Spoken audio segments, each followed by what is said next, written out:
Good evening दोस्तों आज हम जानेंगे कि मिराज 2000 और सुखोई 30 का जो क्रैश हुआ है वह क्रैश कैसे हुआ है और कहाँ हुआ है। और इस क्रैश में एक पायलट की मृत्यु हो चुकी है, तो आखिर जो पायलट है वह इस्केप करने में नाकामयाब क्यों हुआ। क्योंकि पायलट के सीट के नीचे जो होता है वह एक बटन होता है जिससे वो दबा के प्रेस करके इस्केप कर जाते हैं, पर वह इजेक्ट होने में इस बार नाकामयाब हुआ। तो ऐसा क्यों हुआ? तो दोस्तों यह हादसा उस समय हुआ जब दोनों पायलट ट्रेनिंग करने के लिए एक साथ उड़े। यह हादसा शनिवार की सुबह को हुआ जब हमारे फाइटर प्लेन सुखोई 30 और मिराज 2000 लगभग 10 से 10:30 बजे के बीच ग्वालियर के पास आपस में आकर टकराए हैं और क्रैश हो गया है। यह अनुमान है।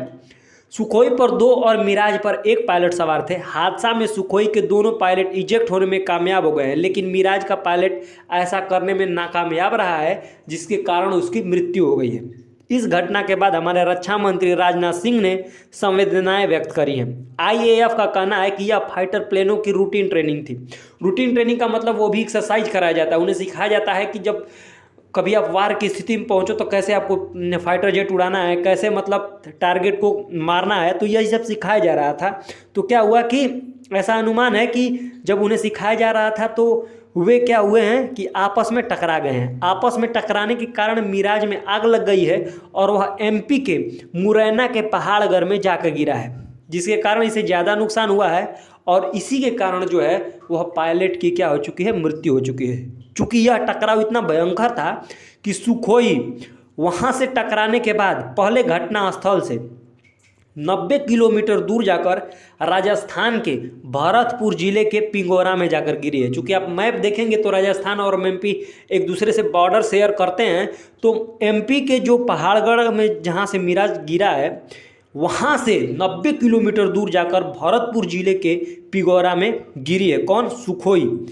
और सबसे बड़ी बात है कि इसके दोनों विंग कट चुके थे, मतलब विंग पूरी तरह से ध्वस्त थे, और यह बिना विंग के, जैसे कॉमेट्स आते हैं धूमकेतु, वैसे यह जाके गिरा है। चूँकि सुखोई 30 के दोनों जो पायलट थे वह इजेक्ट करने में कामयाब हो चुके थे, तो उनकी जो होता है वह जान बच चुकी है। लेकिन चूँकि राजस्थान की पहाड़ियाँ वाले इलाके हैं तो वे वहाँ जाकर गिरे हैं, तो उनको क्या हुआ है कि चोटें आई हैं, जिसको वहाँ के ग्रामीणों ने उन्हें सुरक्षित पैराशूट से उन्हें झाड़ियों से निकाल लिया है। क्योंकि पैराशूट से भाई साहब वो इजेक्ट करे थे तो पेड़ पौधों में फंस गए होंगे, चोट लग गया होगा, तो उन्हें वहाँ के ग्रामीणों द्वारा उनकी मदद से उन्हें निकाला गया और उसके बाद एम्बुलेंस आती है और उन्हें लेकर चली जाती है। अब दोस्तों समझते हैं कि कैसे ये जो पायलट हैं वह इजेक्ट होते हैं फाइटर प्लेन से। तो फाइटर प्लेन में पायलट के सीट के ठीक नीचे रॉकेट पावर सिस्टम होता है। याद रखिएगा, रॉकेट पावर सिस्टम, यह टर्म्स बहुत ही इंपॉर्टेंट है। जब क्रैश होता है तो पायलट के पास चंद सेकंड का समय होता है, जब वह इस पावर सिस्टम के बटन को एक्टिवेट कर देता है, और इसको एक्टिवेट करते ही एक छोटा सा दरवाजा नुमा या छोटा सा हिस्सा खुल जाता है और पायलट पैराशूट की मदद से सुरक्षित लैंडिंग कर लेता है। तो सुखोई 30 में तो दोनों पायलट इजेक्ट करने में कामयाब हो गए, परंतु अगर जो क्रैश होता है, जो मिराज का क्रैश हुआ, चूँकि वह तगड़ा क्रैश था और आग भी लग गई चुकी थी, तो अगर ऐसा होता है कि अगर जो पायलट जिस सीट पर बैठा है उसके नीचे जो बटन लगा है, अगर वो सीट डैमेज हो जाती है तो वह क्या होता है कि वह बटन काम करना बंद कर देता है। कौन? Rocket power system. तो यही हुआ मिराज 2000 के साथ, मुझे ऐसा अनुमान है, क्योंकि वह भी इजेक्ट करने की कोशिश करा होगा, चूँकि उसकी सीट डैमेज हो गई थी, इसी के कारण वह इजेक्ट करने में नाकामयाब हो गया और उसकी क्या हो गई है, दुखदपूर्ण मृत्यु हो चुकी है। अब यह हादसा क्यों हुआ, उसके 2 कारण मुझे दिखते हैं। पहला कारण कि यह एयर ट्रैफिक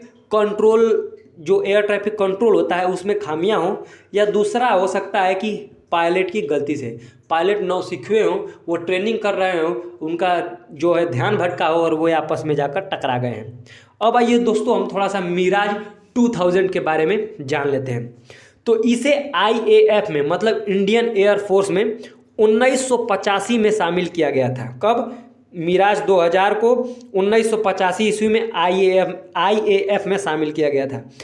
इंडियन एयरफोर्स ने इसका नाम वज्र रखा। वज्र समझते हैं ना? वज्र का शरीर किसका है? बजरंग बली का। वज्र कौन साथ में रखता है? इंद्र। तो चूंकि यह बहुत बलशाली है तो इसी के कारण इसका नाम वज्र भी रखा गया है इंडियन आर्मी द्वारा। 1985 में इसको क्या किया गया, आईएफए में शामिल किया गया था। यह जो है अपनी पहली उड़ान 1978 में भरी थी, ये भी आपको याद रखना है। अब तक जब तक भारत ने इसे लिया है मतलब 1985 से अब तक 13 मिराज 2000 क्रैश हो चुके हैं। ये भी आपको आंकड़े याद रखने हैं, कितने क्रैश हो चुके हैं, अब तक 13 क्रैश हो चुके हैं। तो यह जो क्रैश होने की जो खामियां निकल के आ रही हैं इसको जल्द से जल्द क्या करना होगा, निपटाना होगा। अब आइए दोस्तों हम क्या करते हैं कि सुखोई के बारे में जान लेते हैं, सुखोई 30 के बारे में। इसे भारत ने रसिया से मंगाया था।